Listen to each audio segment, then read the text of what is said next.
about a quick stability exercise that's great for your glutes, it's great for your balance, and of course all of your stability muscles, which everybody knows is something that we all need. So this is called a toe tap around the world. Let's get started. So what you're gonna do is slightly bend the knees, and you're gonna shift your weight over to one side. Notice my hips and shoulders are staying even with each other.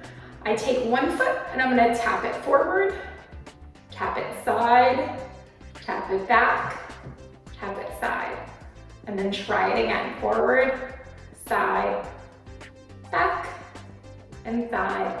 And you wanna try to do it with just a tiny tap without completely shifting your weight to that leg. And let's do one more on this side.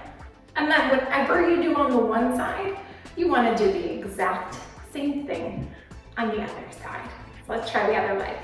So again, hips are even, shift over to the support and tap forward, tap side, tap back, tap side, tap front, side. My shoulders are staying even, my hips are even, my navel is coming in, my legs are working, both legs are working very, very strong here.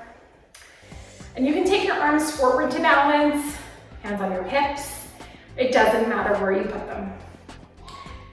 And let's do one more. I think we're about even on both sides. And release. Very good. Thanks for watching. I hope that was helpful.